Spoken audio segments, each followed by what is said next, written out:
Bonjour à tous et bienvenue dans cette deuxième édition de Un mois, un pays. Ce mois-ci, je vous propose de partir à la découverte du Japon. Suivez-moi. Le Japon se trouve à l'est de la Chine, près de la Corée du Nord, entre la mer du Japon et l'océan Pacifique Nord. On y parle japonais. D'ailleurs, si vous vous amusez à traduire merci, cela vous donne quelque chose d'assez surprenant. Contrairement à ce que certains pensent, la langue japonaise n'a rien à voir avec le chinois, si ce n'est certaines lettres de l'alphabet. Ces lettres qui sont d'ailleurs un peu particulières, puisque contrairement à nos lettres françaises, les lettres japonaises sont remplacées la plupart du temps par des syllabes et non par une seule lettre. Par exemple, dans le mot konnichiwa, pour dire bonjour, la première lettre est remplacée par ko, la deuxième par n, la troisième par ni et les deux dernières par chi et wa. Les habitants de l'île sont appelés les japonais. Le cliché fait que certains les imaginent souvent comme ça. Ou encore comme ça. Mais en réalité, ce sont des personnes comme vous et moi. À la vôtre. Et voici leur drapeau. C'est un simple drapeau blanc avec un cercle rouge au centre, représentant le soleil. On ne sait pas trop de quand date ce drapeau, ce qu'il y a sûr c'est qu'il a été considéré comme drapeau national du Japon en 1868, avant d'être adopté officiellement le 13 août 1999, en même temps que l'hymne national que vous pourrez entendre à la fin de cette émission, le Kimi-ga-yo. Pour le petit côté politique, eh bien, le Japon est une monarchie constitutionnelle, c'est-à-dire qu'un monarque est nommé chef de l'État, mais que ses pouvoirs sont limités par une constitution. Actuellement, le dirigeant du pays est Akihito, âgé de 83 ans. Actuellement, le Japon se porte plutôt bien, pas de guerre, pas de conflit, il entretient d'étroites relations militaires et économiques avec les États-Unis. Un pacte de sécurité a été signé avec notre bien connue Australie et l'Inde, autant dire que ces accords confirment la bonne entente du Japon avec les pays voisins.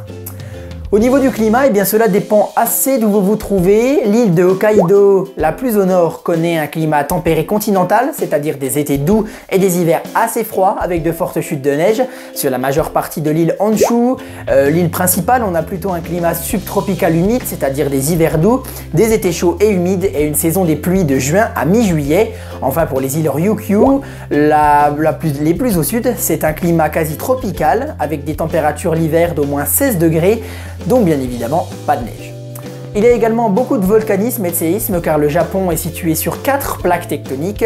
L'île est donc soumise à beaucoup de secousses parfois très violentes. Pour la liberté de la presse, le pays est classé 72e pays sur 180 par Reporters sans frontières. Pour comparaison, je prends tout le temps la France, positionnée à la 45e place. Pour les paysages, eh bien, c'est la même chose que pour le climat, tout dépend où vous vous trouvez. Il y a des villes japonaises comme on les connaît, malheureusement souvent polluées, à l'image de la capitale, Tokyo. Elle est très semblable à toutes les autres grandes villes japonaises avec beaucoup d'immeubles, de bureaux, de routes, de ponts. Plus de 4 millions de Japonais habitent cette capitale. Il y a donc à la fois cet aspect-là, assez industriel, évolué, mais également un aspect beaucoup plus naturel, plus zen, comme les jardins japonais. L'eau qui coule, de la verdure, des arbres, des poissons, c'est assez paradisiaque.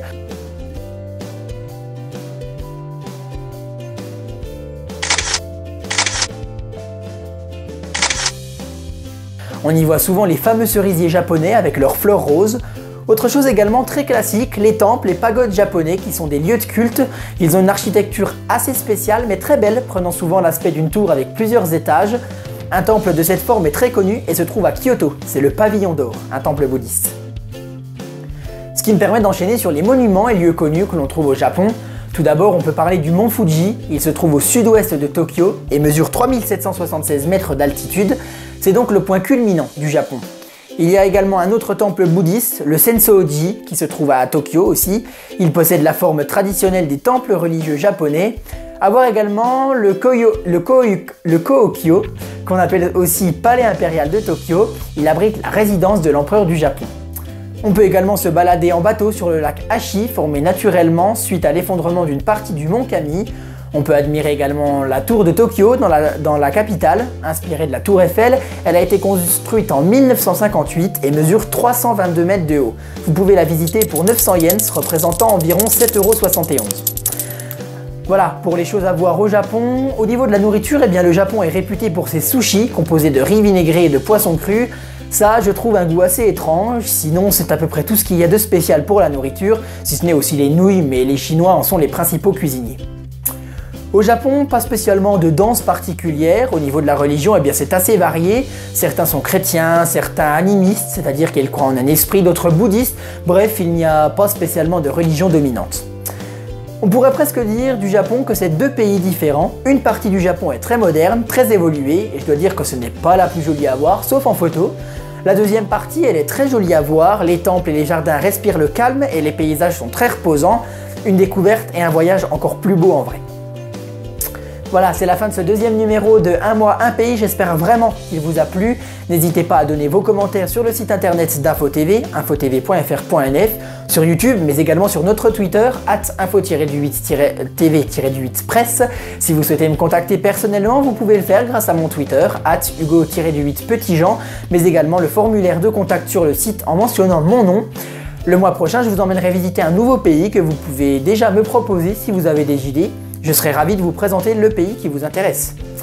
Sachez que si vous m'aviez déjà fait des propositions dans ma dernière émission, je ne les ai pas oubliées, elles seront utilisées pour mes prochaines éditions.